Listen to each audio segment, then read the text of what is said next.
All right, so let's add some clients using our add.php. So open up your add.php file.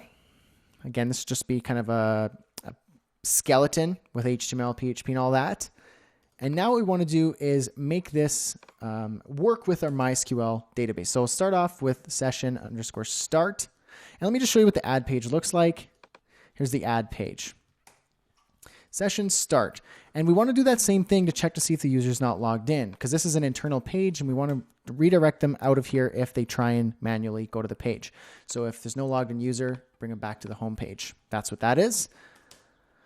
And we're going to connect to our database, and we're also going to connect to our functions file using include statements here. So include includes connection, include includes functions.php.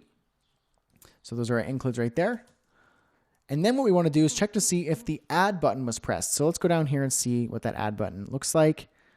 So we have add right there. So if that was sent, then we're going to want to work with that. Now action needs to change again to the current page. So we're going to have to use the PHP echo HTML special chars PHP self. I've got that queued up and I'm just going to paste it in here. You can get it from any other forms that we've been working with in our entire section, or just go ahead, pause the video and type this out. That's just going to submit to the current page. And now what we want to do is check to see if the form was submitted, the add form was submitted. So if is set, and we're going to check to see if the post collection was sent with the add name in that array.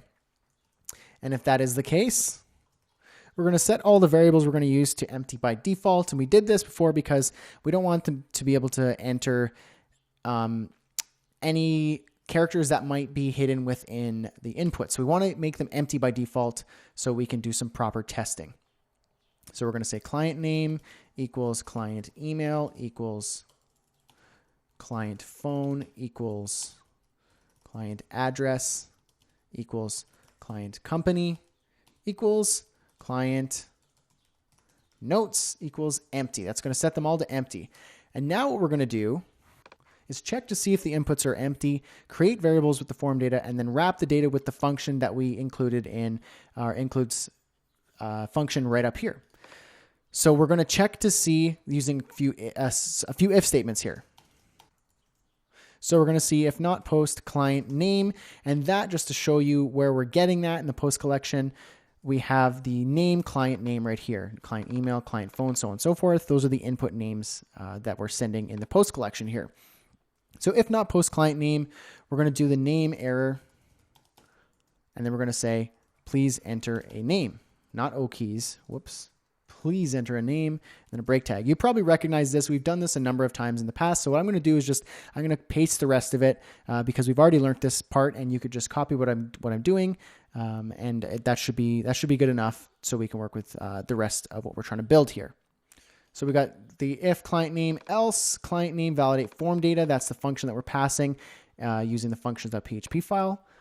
If not post client email, please enter an email. The reason why we're just doing these two is because these are required. The other ones are, remember, null in the database. They can be sent as empty. We just need the name and email as required fields. So the other fields that we don't need, we'll just store in variables without doing any validation. We'll just simply store them in these variables. So we have client phone, validate form data, of course, so we don't get any injections, and post client phone, client address, company, and notes. And that looks like this. So go ahead and type this out because that is how we're going to store the data from those inputs if they submitted anything. And now just to test to see if the name and email have data, we're going to use an if statement. And we're going to say client name and client email. So that's just saying if both of those have data. So they both have to have data for this to be to resolve as true. Let's create a query. Insert into clients, that's the table, and then in parentheses here, ID, name, email, phone, address, company, notes, and date underscore added. Those are all the things we added as columns in our table. Values, null, because we're not trying to reset the ID, and that just send in nothing. In a string, we're going to pass in client name, comma. The next one will be client email, The next one will be client phone. Remember, these are wrapped in single strings here. And then we have client address. And then we have client company. And then client notes. And the last one is just current _ time stamp. And that will just send the current timestamp. And close that with a semicolon. And then store a result. MySQL _query. Connect. And the query will be passed in. And now we're just going to do a simple way to check to see if the query was successful. And we'll just say if result, meaning if the result and the query worked. We're going to refresh the page with a query string using the header function here. And we're going to pass in location and then clients.php question mark for query string. The query string name will be alert equals and then success. And this is all custom. This could be named whatever. This could be just ID. This could be haha. This could be JK. It could be anything you want. But to make sense, we're going to say alert and success because we're going to pass that via the URL parameter. And then we can access that in our clients.php page here just in a moment. Else, this means something went wrong. We're going to echo an error and then concatenate our query so we know what the query is. And then we're going to add a break tag, concatenate the MySQL error so we could see exactly what's going on. Pass in the connection. Okie dokie. And then we want to, outside of all of our if statements here, close the MySQL connection. MySQL _close and then connection. Okie dokie. Save, save, save.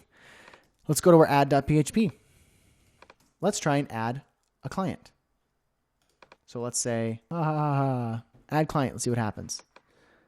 Okay, you have no clients. It just went straight to clients.php. And I'm assuming that's because the form submitted to the wrong place. Let's just double check. PHP self. No, it should be good to go. Let's try another one. Brad at Code College. Leave these empty. Okay, it worked. I guess maybe I didn't refresh my page. So Brad at Code College, and there we go. We got the query string. So now let's use this query string to our advantage to let us know that that successfully worked. So jump to our clients.php page, and all you need to do now is check the alert, check to see if the query string is available. So we're just going to go scroll right up to the top of our page here. And let's just store this after our query and result before the closing MySQL connection. We're going to check for query string. So we're going to say if is set, and then we're going to check the get collection, much like post, and we're going to look for alert because we passed that in there.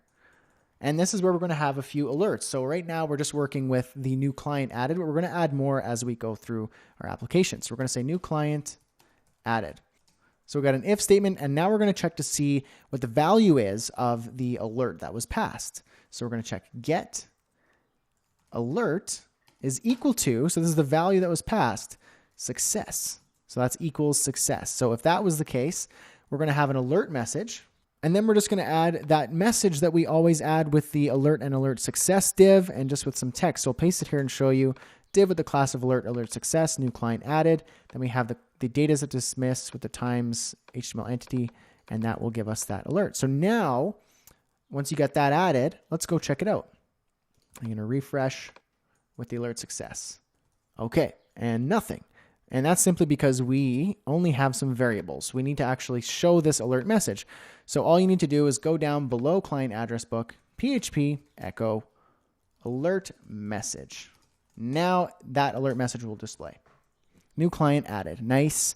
Looks great. Okay, so now what if we wanted to edit that client? So I click edit. We have the screen here that pulled up. If you look, the query string ID equals 2. And so how did that work? Well, let's go back to our edit.php page.